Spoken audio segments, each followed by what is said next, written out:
Gaming is culture. You fucking whiny whore. Gaming.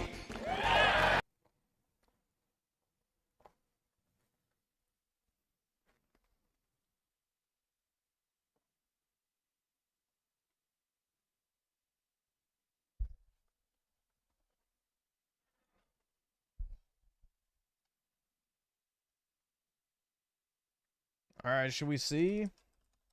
Do we have a Dreamcast guy poll tonight? Not trash. All right, we'll see. Hey there, gamers. Dreamcast Guy here. Let's hear our in-depth 9-minute review of Modern Warfare 4. Today we're talking about the Call of Duty Modern Warfare 4 beta because I've now played about 5 hours of it, getting a ton of kills, actually wiping lobbies, tested out weapons and perks, but I gotta say that this feels like a very different Call of Duty in both a good No, it doesn't. way and a bad way. There's already a bunch of people that are very split, to be honest, about the quicker time to kill. This feels brutal, but there's also some terrible glitches in this. Spawn points are basically busted, and they're already posting apologies about how messed up the skill-based matchmaking is. But I want to talk about the goods and the bads, because I have to admit that this is the first Call of Duty I've played in a very long time that actually makes me hopeful. If I'm just That's because despite all of Dreamcast Guy's flaws, I think Dreamcast Guy is a good content creator as a whole. being brutally honest, I've reviewed pretty much every Call of Duty for the last decade, and there have been some good ones and some bad ones, but the last couple have not only been some of the worst shooters I've ever played in my life, they're some of the worst games I ever played in my life. Like, Black Ops 7 is such a colossal dumpster fire, I was actually surprised by how poor it played. Whereas now, Modern Warfare 4 Beta, at least in this slice of it, these early maps, these early guns, these early level ups, this feels like the Call of Duty that I have been craving. Now, this is a pretty Agreed. dang big bit. We're going to talk about every Dreamcast Guy really liked Modern Warfare 2 2022 as well, so he has good taste when it comes to Call of Duty multiplayer in some cases. So I actually do agree with him on this one. everything about it, including the perks, the loadouts, and everything like that. But I want to start by talking about the campaign, because for the first time, this actually includes a single-player story mission in it. So let's talk. Hi, hope you're having a great day. If you could, please give this video a like and subscribe if you haven't already. Now, this time around, the story in Call of Duty is actually pretty interesting. We're trying to go against Korea. So already, it seems very different. The graphical engine keeps getting updated. This is, I think, the next, this is the Infinity Ward. Like, every time you play a Call of Duty, they're always on these big cyclical loops. Each of the different, 15 different studios that all help with Call of Duty take turns with a game. This is the next Infinity War project. And I always thought that Infinity War did some of the best Call of Duty stories. Honestly, Yep, I think this is agreed. going to have some really good character moments. But even now, just having trench warfare in Korea, blowing up power stations, driving around tanks, trying to mow people down with explosives and stuff, instantly, for a first mission, it feels like there's a layer of confidence to this Call of Duty that has been lacking. The last couple Call of Duty stories have been, terrible. Hard to even call Yep. them stories. They're practically like multiplayer maps with cutscenes. This is an actual Call of Duty story of old. And I like that. I think that's probably why they included it, because they knew how good it was. Hopefully, this is a There better not be fucking body armor in the campaign. That's all I can say, man. I am so sick of that shit. Period. Fuck that. full campaign. There's been a couple Call of Duty campaigns that are That shit drives me. Fucking body armor in a COD campaign. Why? That is the most unnecessary shit imaginable. 3 hours long. Hopefully, this is a typical 10-hour campaign. But in this, Well, no Call of Duty campaign is 10 hours. They're all 3 to 4 hours, but I do like the fact that you instantly feel how much better the gunplay is. Now, let's switch over to the multiplayer. So, in this, there's 6 different let's see. SNK Nostalgia with the 2 playing Dreamcast Guy is my English speaker. Nice, man. And if all this with the 2, there it. Oh, great. Wonderful. Player maps that'll be available during the course of Gotta love it, man. this beta, and a lot of different Warzone mechanics and campaign. Wowie zowie. modes. The typical domination, diffuse, team deathmatch, mosh pit stuff, right? But I want to mostly talk about the gameplay itself, the time to kill specifically. So, time to kill is very different from Call of Duty to Call of Duty. This feels like some of the fastest ever. Maybe it's great. I'm misremembering, but I've played a lot of Call of Duty. This feels like you die very, very fast. And I have to admit, I love how it feels. It feels incredibly good. It feels incredibly snappy. And I do like that it makes it feels like you can almost get those counter kills. If somebody barely taps you, you can sometimes flip around, and if you're quick enough, get a kill on them before they take you out. Especially, I do like, honestly, how all the freaking guns feel so far. Especially, honestly, the LMGs. All of them, submachine guns, assault rifles. I haven't messed with the sniper rifles yet, but I have seen some people a bit split as to how good this feels speed-wise. Stuff like tactical sprint, it does feel like loading, reloading. They toned down the tactical sprint.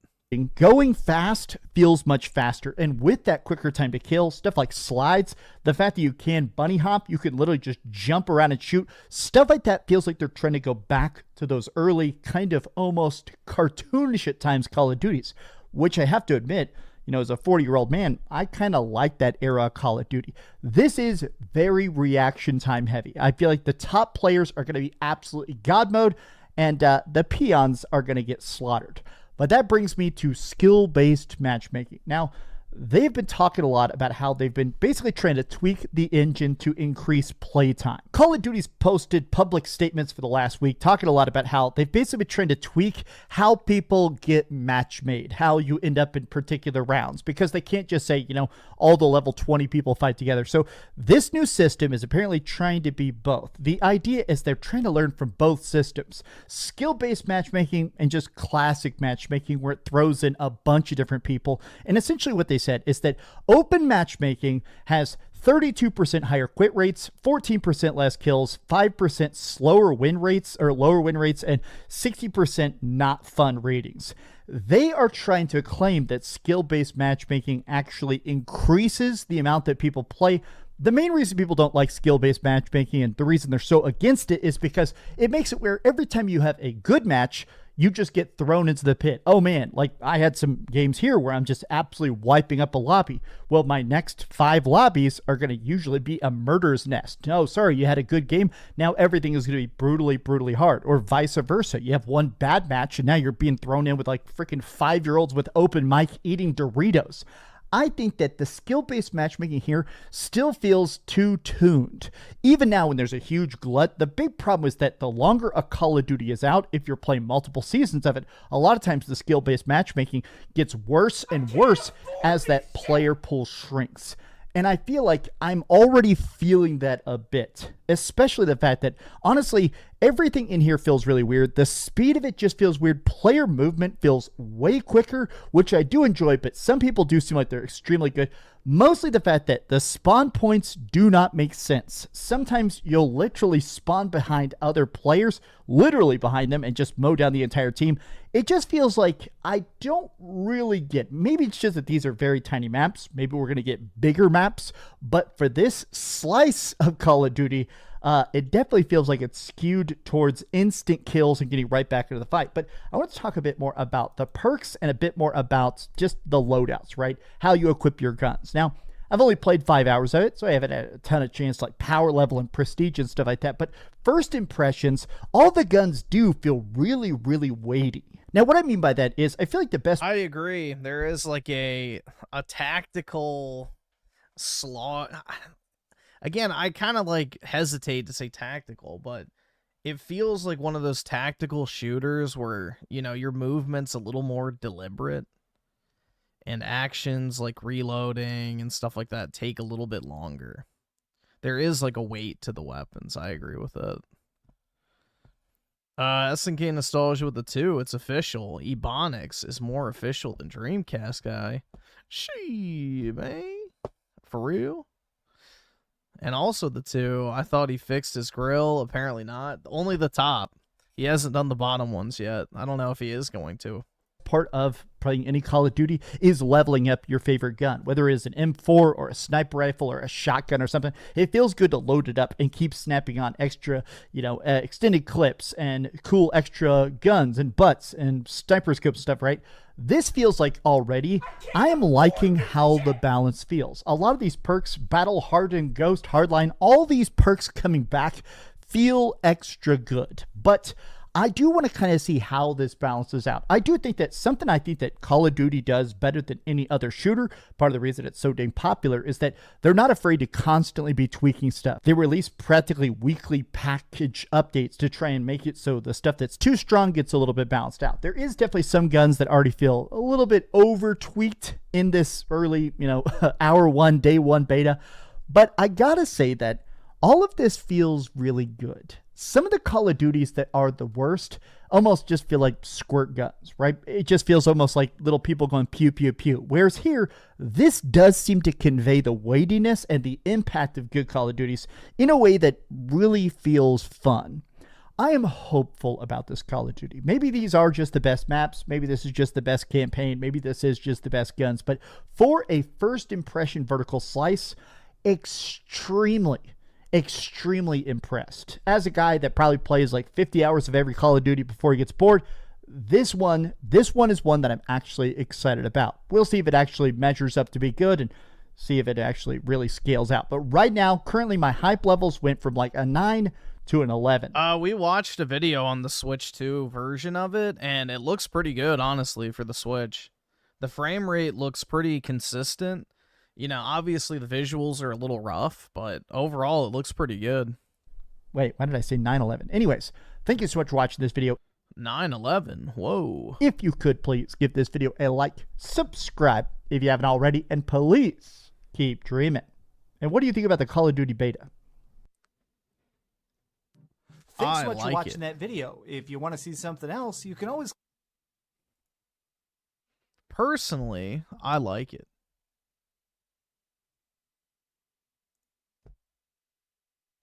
GTA. Okay. Sorry, Dreamy. That's where I tap out. But I agree with his take on COD.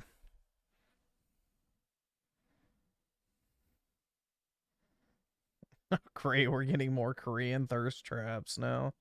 Brutal, dude.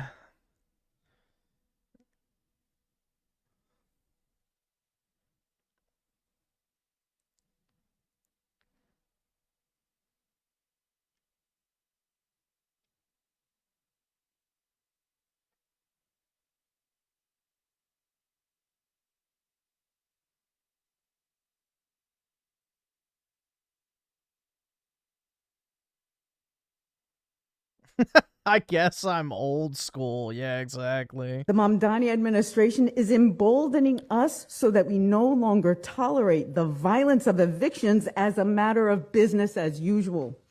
My landlord owns dozens of buildings, but he is not a steward of the public trust. Why do people expect to live in other people's homes for free? It's a mindset that I just don't understand. I don't get this concept. I was taught that you live in the home that you own and never enter someone else's house without their permission or you're trespassing and you can get shot. What happened to that? What happened to being able to pull out your rifle on someone that's on your property? Now you just have to let them in, feed them, and wipe their ass? The Mamdani must not simp. I will not subscribe to her OnlyFans, guys. I promise. But if it has a free trial, this is your type. Well, any woman that encourages killing people who break the law is pretty based. But yeah, I don't know, dude. I find her to be more honest than your typical trad LARPer. She's upfront with what she is, She's an OnlyFans chick, obviously thirst trapping, and, that is more honest than a lot of these so-called tradcon, right-wing e-girls that are just massive whores behind the scenes, have triple-digit body counts, and, you know, all the other nasty shit they get up to, and who are basically just living a lie and LARPing. So, I can appreciate the honesty of the grift. I'll just put it that way. It's far more appealing than some LARPing liar who is, you know, trying to deceive you. This chick's up front with what she is, so that's more admirable in my opinion.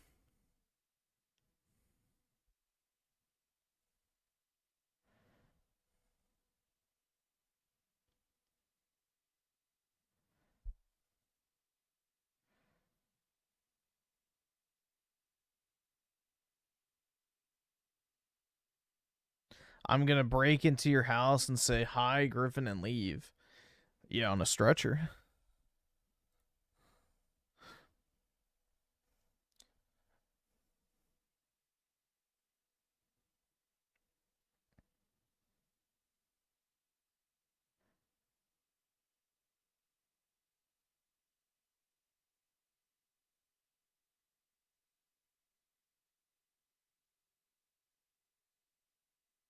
SNK nostalgia with the 2. Sick and tired of being sick and tired now? I don't blame you, man. The fatigue is setting in, for sure. Dude, what the fuck is this? Bro, what? How to hug a woman to trigger secret attraction. The hug that left her... Hold on, we need to watch this. A single hug, 3 seconds Okay, it's just AI shit, but still. long, can make a woman think about you for 3 entire days. And no, that is not an exaggeration. That is neuroscience. Yeah, this is definitely straight out of New Delhi. But here is the part that should genuinely concern Okay, you. Most thank men are you. hugging women in a way that actually kills attraction on contact. She pulls away, and something inside her quietly files you under friend permanently, and you never even knew the audition was happening. Yeah, you gotta squeeze her until she literally can't breathe. Until she invokes the word of St. Floyd of fentanyl. Don't let go. Here is something I probably should not be telling you, but I'm going to say it anyway because honestly somebody needs to. Women decide how they feel about you physically within the first few seconds of a hug. Not during the long conversations, not during the expensive dinner, during the hug, that That's why you grab a handful of that cheek, bro. mundane, overlooked, hey, good to see you, hug that you probably put zero thought into the last time you greeted a woman. A study published in the journal Comprehensive Psychology found that a hug lasting at least 20 seconds triggers a significant release of oxytocin, the bonding hormone in both people involved. The psychology behind physical connection. Dr. Paul Zak, a neuroeconomist sometimes called Dr. Love, has spent years studying this exact mechanism. And his research confirms that physical touch, specifically embracing, can increase trust between two people by up to 50%. 50% from a hug, not from your resume, not from... Boring. Come on, Indians. You gotta do better than that. I wanted to hear about her getting all wet and wild.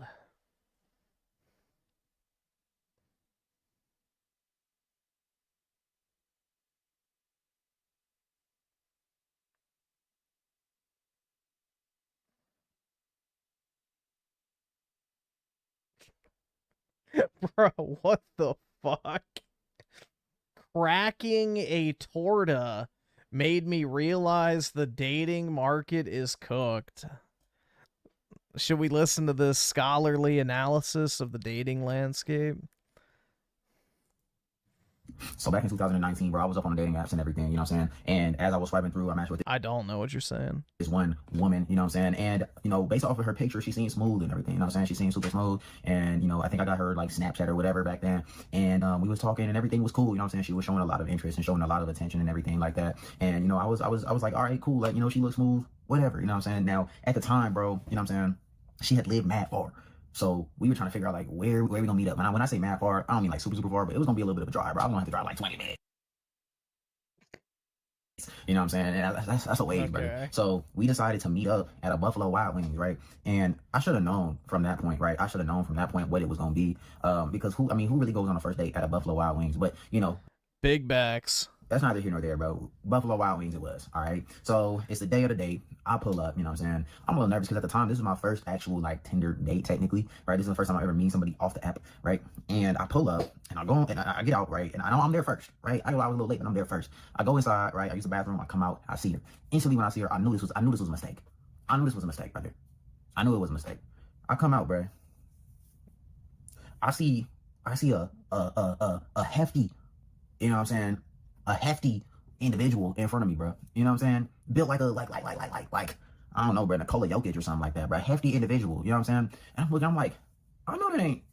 Nah, so I genuinely, I almost like ignore her, right? And I'm like looking at my phone, and I'm like, ain't no way. She come over to me, she's like, yo, hey, I'm such and such from the app. I'm like, oh, all right, cool. I guess this is what it was, bro. This one was a certified torta, bro. I'm not even gonna hold you, bro. This one was a certified torta. But you know what? I was like, you know what?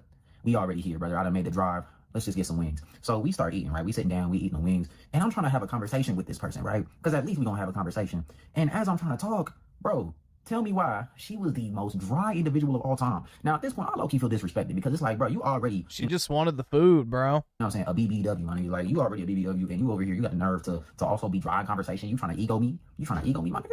What's going on with you? So she being mad dry, like, the conversation was so bad. Like, it genuinely made me realize that people these days, bro, don't know how to have conversations. Now, mind you, this was before the big lockdowns, right? This is long before the big lockdowns. So I can't even imagine what this shit is like now. So for those of y'all out there that's single in 2026 and onward, 2027, whenever you see this video, 2028, 2030, not gonna lie to you, bro, I feel so sorry for y'all because Abandoned a lot of hope. people out there don't know how to hold conversations.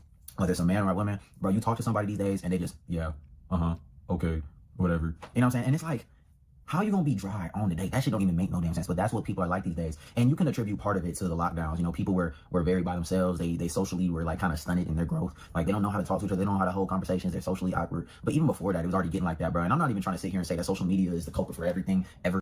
SNK nostalgia with the 2. I want India to keep saving the planet. They do. Exactly, man. India superpower 2030.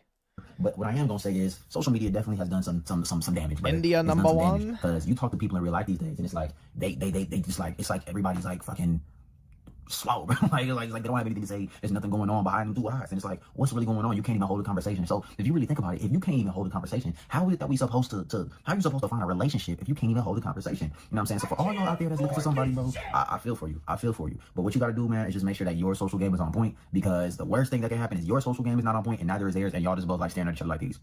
Like, this is exactly why people have no idea, like how to talk. You know what I'm saying? That's why people always be I'm going on a first date. What do I say? What do I talk to her about? What do I talk about? Woo. There's nothing to talk about. And it's because we've completely forgotten. We've lost the ability to be able to converse, right? You're supposed to talk about each other. Y'all supposed to learn who each other is. That's what y'all supposed to do.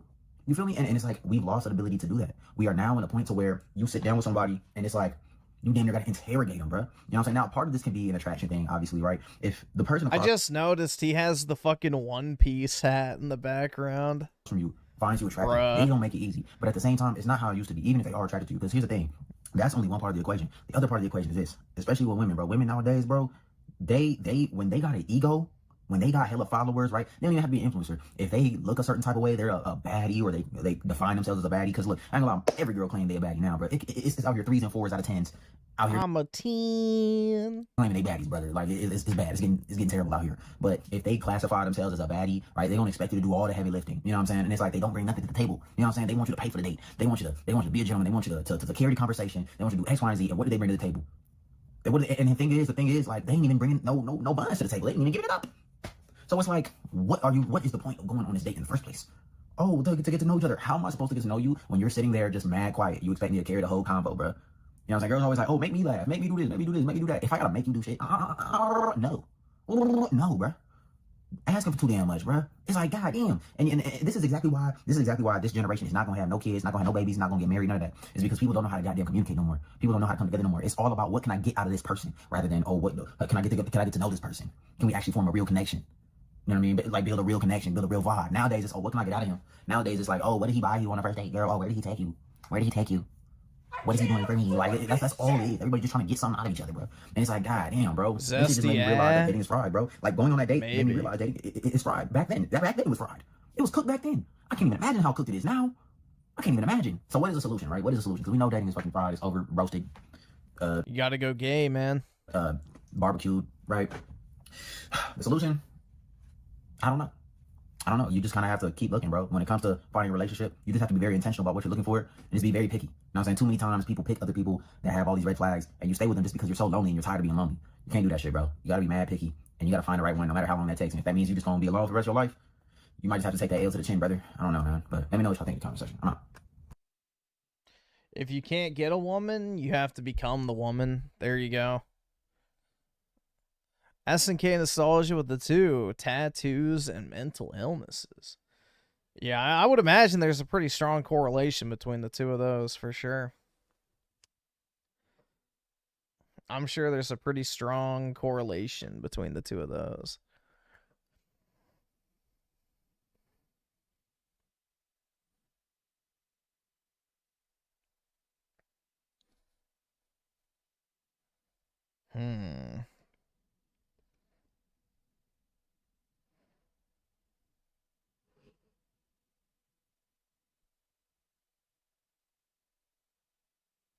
Chat, does sucking her thumb make you gay?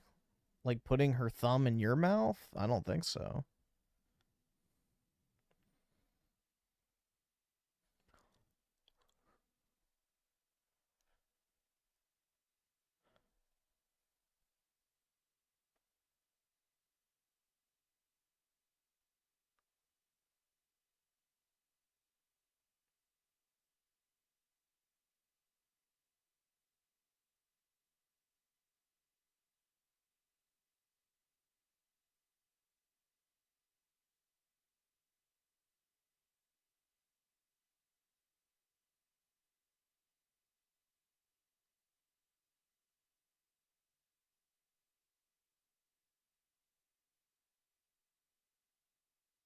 Let's see. Yeah, I may just play some more Modern Warfare 4. I don't know. I could do some more gaming. Let's see. SNK nostalgia with the 2. That's fine. We can check it out.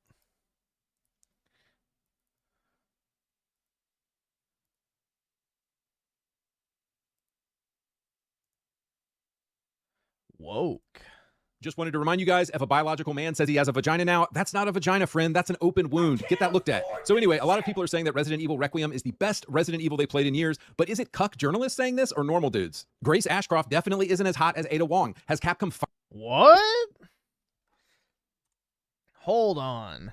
But is it cuck journalists saying this or normal dudes? Grace Ashcroft definitely isn't... That is wrong, bro. That is absolutely wrong. Now, if Grace had longer hair, she would be, like, primo.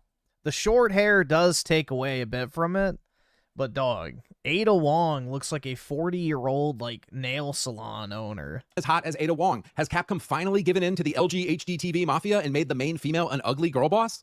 Has Leon been turned into some kind of gay thirst trap, or is he the based Chad we've always known him to be? I just played this entire game, and in this video, you are going to get my 100% brutal, honest thoughts on RE Requiem. Let's get into it. Fellas, I am happy to report that this is possibly one of the most based video games I have ever played. Grace Ashcroft is feminine. She is helpless. She desperately needs a man. She cannot defend herself. You'll notice even when you play as her, you have a bunch of shitty weapons that don't really work. From the very first time she encounters a zombie cop, she gets her coat caught in something and is flailing around exactly like a woman would, swinging a fireplace poker at him. This was the exact moment I realized, oh hell yeah, this game's gonna be good. See guys, in a game made by a Western studio, Grace Ashcroft would be 300 pounds, ugly as hell, trans, and immediately mowing down zombies because she's a girl boss. This is how unfathomably based Japan is. Japan is like, yeah, of course women are weaker than men. Are you fucking stupid? So the parts of the game with Grace work so well specifically because Grace is weak, feminine, and helpless. Leon, however, is of course the perfect counterbalance to Grace. He's the hero. He's been here before. Kills 20 zombies without breaking a sweat. He has an absolutely insane arsenal of guns and weapons compared to Grace. They gave him this new tomahawk weapon instead of a knife. It breaks and you have to sharpen it. It's very cool. But my main point here is that Leon saves Grace probably 50 times over the course of this game. You know, the way God intended it. Men saving women. Get mad at Jesus. Don't get mad at me. As I was playing this game, I could just feel the troons seething in the comment section. Men saving women? How chauvinist and misogynist. Guys, in case it wasn't already obvious, Capcom is for the chuds. After the ultra-based Pragmata, they might as well change their name to Chudcom. But on top of the ultra-based I don't know if I would describe Pragmata as ultra-based, but I mean, it was good. All this, Leon delivers some of his best one-liners ever. Sorry, but I'm not on the menu. Well, that's my cardio for the week. Leon Tempe. We finally meet. Didn't realize I had such big fun.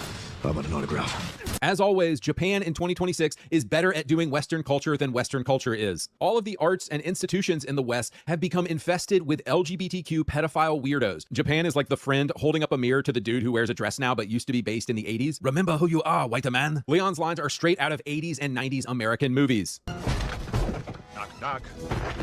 Say hello to my little friend! Yippee-ki-yay, motherfucker. Guys, the West has fallen. We let this happen to ourselves. We allowed communists, Jews, and homosexuals into our most treasured institutions, and we let them make the art our culture consumes. We only have ourselves to blame. But guys, I haven't even gotten to the best part yet. The best part of all of this is that RE Requiem is actually an anti-trans game. I can hear all the gender-confused trans demons out there just screeching in agony right now. Let me explain what I mean. Leon is the ultimate masculine character, you might argue. Grace is the ultimate soft feminine character. Throughout the course of the game, Grace and Leon are serving as the sort of caretaker of a young girl named Emily. So in many ways, you could say Leon, Grace, and the girl they are looking after are meant to represent the nuclear family which gays and communists hate so much. So you see, Capcom very explicitly made the white heterosexual couple with a child in the game the good guys. So who are the bad guys in the game? Dr. Victor Gideon and Zeno, an Albert Wesker lookalike. Now let's think about the similarities between Gideon and Zeno and the LG HDTV mafia today. Both of these guys are obsessed with experimenting on children. Modern leftists and trans people are obsessed with doing gender experiments on children. Both of these guys have zero... This is such a reach, but it is funny. It's like I always say, trannies love horror games because it deals with body horror. You know, these disgusting, mutilated freak shows. They can relate. Regard for the kids they're experimenting on dying. Modern leftists abort babies like it's going out of style. But here is the crazy one. Victor Gideon and Zeno both heavily engage in body modification, just like trans people do. Yep. Exactly. Bro, in our developer tier list from a couple days ago, this is why I told y'all the guys at Capcom are unfathomably base. They are one of the most based and right-wing developers out there right now. Bro, RE Requiem just made normal men and women the good guys and trans people the bad guys in their latest AAA game. Based! So guys, if you support baseness, go to a digital store right now and get this game. We all should be supporting this game. So anyway, at a high level, this game is incredibly based. What I want to do now is take you through the basic... A digital store? No! No disc, no buy! Basic gameplay and systems, and towards the end of the video, I'm going to clearly mark a spoiler section where I talk about the end events of the game, so you can avoid all that if you haven't played it yet. So first off, one of the most dramatic improvements in this game from past Resident Evils is that with either character, at any time, you can switch between first-person and third-person mode. Now, I think in RE Village, they added an update later that lets you play in first or third person, but this is the first mainline Resident Evil game that from day one lets you switch between first and third person at any time in any game mode with any character. So allowing the player to choose at any time which they want to play as is the ultimate Chad move by Capcom and shows that they are perhaps the last developer doing exactly what their fans want. Resident Evil Requiem starts off with Grace Ashcroft, a technical analyst for the FBI, being sent to investigate a mysterious death at the Wrenwood Hotel. What you find out very soon is that 8 years prior, Grace's mom was killed at this hotel. I love how the FBI is like, oh, hey, this girl's mom died at that hotel. Let's definitely send her. I'm sure she will be completely objective in her investigation of this matter. So Grace goes there and finds out some mysterious shit is happening. Now, Alyssa Ashcroft, Grace's dead mom, was originally in Resident Evil Outbreak in Raccoon City and was somehow involved with the virus. And this is all going to tie back into the T-virus somehow, of course. Meanwhile, Leon has been sent by the DSO to investigate the very same disturbance at the Wrenwood Hotel and is assisted throughout the game by Sherry Birkin. The moment he shows up in his badass car with the music pumping, you're like, oh, fuck yeah, there's our boy. So Grace gets captured by Victor Gideon and ends up at the Rhodes Hill Care Center, the first major location in the game. Leon is also tracking Victor because he's a former Raccoon City scientist, and so that's why Grace and Leon end up in the same spot. So the first third of this game is inside this big mental hospital, basically. Something they do really well in this game that keeps it from getting boring is that you'll play for maybe 2 hours as Grace. Guys, do you remember this?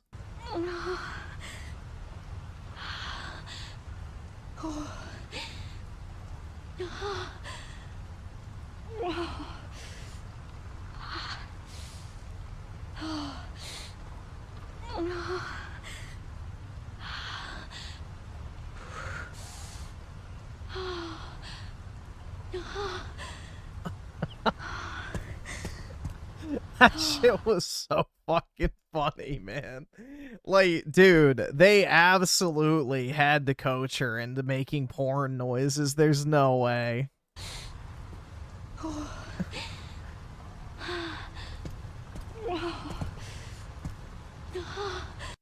It's like they knew people were going to make porn of this game, so they're like, you know what? We're going to save them the time of having to pay, you know, dub actors to put the audio over it. We're just going to give it to them straight out the box. And then 2 hours as Leon, and it shifts back and forth like that. So for the portions you're playing as Grace, Yeah, she's I do have obviously this physically smaller bookmarked. and weaker, so you're mostly solving puzzles and not engaging in combat as much and doing stealth and things like that. Grace's portions are much more about being stealthy, getting around without using any resources, and somehow getting through this hospital while solving the puzzles and not being discovered. What I think makes this game feel so good to play is that when you switch to Leon, you're switching to a completely different gameplay style, and you're playing as an Ultra Chad, putting your tomahawk through skulls, firing rocket launchers, and just mowing down zombies. The Grace portions play almost exactly like the beginning of the Resident Evil 2 remake, whereas the Leon portions play kind of exactly like Resident Evil 4, just tons of action. Big bosses, big action, tons of guns, tons of cool boss mechanics, etc. There's also portions in this game where you play as Emily, the young girl, but that's only a small segment. Underscoring the fact that I think this game is an ultra-based anti-trans game, you discover that just like the modern LG HDTV mafia is experimenting on and obsessed with children, the main villains of this game are similarly obsessed with experimenting on children. Truly disgusting stuff, and glad that Leon blows the villains' heads off with a shotgun. It's wonderful. So I don't want to give too much more of this game away. If you like the modern direction of the first-person Resident Evil game since 2017, mixed with the gameplay of 2019 RE2 Remake, you are going to absolutely love this game.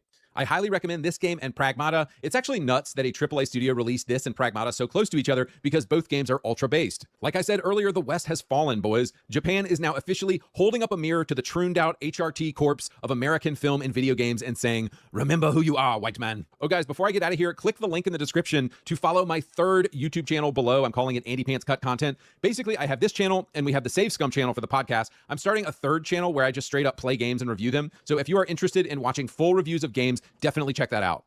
All right, guys, before I leave, I wanted to say a final spoiler for RE Requiem. If you haven't played the game yet, please shut the video off here. I don't want to spoil anything for you. All right, are those people gone? Okay, good. So like I said earlier, the entire game, the gay weirdos, Zeno and Dr. Gideon, are obsessed with finding Elpsis. And they have essentially sacrificed hundreds of children trying to find this bioweapon so they can get control of the world. In the game's final moments, you find out Oswald Spencer, one of the original creators of the T-Virus, didn't make a weapon with Elpsis, he made a cure. So the entire game, these guys think that Elpsis is a weapon, and it turns out at the end of the game to be a cure. Basically, the dude regretted everything he had done and wanted to make it right. Now let's get to the other huge reveal at the end of the game. When Grace's mother died, the last thing she gives her is this encrypted drive, which she isn't able to view the contents of. So when Grace arrives at the Ark, at the end of the game, and it's possibly a Bible reference, Grace finally finds a device that she can play her mom's encrypted drive on. And on this clip, she sees a video clip of her mom, who was a reporter, interviewing Oswald Spencer. So during the course of this interview with Alyssa, which is in a hospital maybe, somebody walks over to him and hands him a tiny baby in a swaddle. He then asks Alyssa mid-interview if she would like to hold the baby. As biological women often do, Alyssa has a visceral and biological reaction here and realizes she loves this child. She's immediately like, oh wow, look at this baby. Oswald, in his final wish, asks Alyssa to take and raise this child. Now, I'm not gay, guys, but I gotta admit, this moment fucking hit me at the end of the game. Because think about it. Resident Evil Requiem is about family. It's about motherhood. It's about fatherhood. And as I've always said in my videos, there is nothing more based on Earth than raising a child. So Grace, in the final moments of this game, sees the clip her mother wanted to show her. Alyssa is saying, you know, in a sense, this is where you came from, and no matter what happens, know that I will always love you. That was Alyssa's dying wish. Her dying wish for her daughter was that her daughter knew where she came from. She was adopted, and Alyssa is saying, yes, you were adopted, and I know you don't know where you came from, but just know that I will always love you. Like, bro, what a freaking based ending to a game for Grace to find out exactly where she came from. So it's just so beautiful. In the post-credits scene of the game, we see Grace back at the FBI office, and Leon, being the absolute Chad he is, checks in on Grace and makes sure she's doing okay and asks about Emily. So Emily was the cloned girl from the entire game they've been defending who was blind and completely helpless. And Grace has now adopted her. We also discover that Emily is a clone of Grace, and so she is, although not entirely her mother, kind of her mother, sort of. And guys, the game ends on a simple screenshot showing two picture frames. In one picture, you see Grace and her mom, and in the other picture, you see Grace and Emily. Bros, RE Requiem at the end of the day is about the love of a mother. Holy shit. Pragmata is about the love of a father. RE9 is about the love of a mother. Guys, I've said it many times and I'll say it again. The modern gay communist movement, Redditors, these fucking degenerates, LG HDTV mafia, these people are effing evil, and this life is just a short interruption before they go to hell for eternity. Japan, my dude. Even though Japan isn't a Christian country, in RE9 and Pragmata, they have made two of the only based modern AAA games I have played the past year for sure. You know, RE9 is about the love of a mother. How based, how awesome. I mean, by his own logic, though, then the Japs would also burn in hell with the Troons. Boys, I'm going to get out of here, but just know that it's not Capcom anymore. It's Chudcom now. And in Pragmata and in RE9, Capcom has truly made two of the most based games I've played in a really long time. And I can't, apparently both of these games were really successful too. And so I'm looking forward to what they do next. All right, bye. The base Japanese would burn in hell with the Troons. What the hell? Our honorary Aryan, friends deserve better. Would I have gay sex if it meant having sex with Aerith? So what, is Aerith a man or am I a woman? Both? Oh my god. So we're talking about a Fuda situation. Oy vey. SNK Nostalgia with the 2. Griff, what GTA 6 pre-order did I do? The one that comes out on Neverteenth and cost $0.00.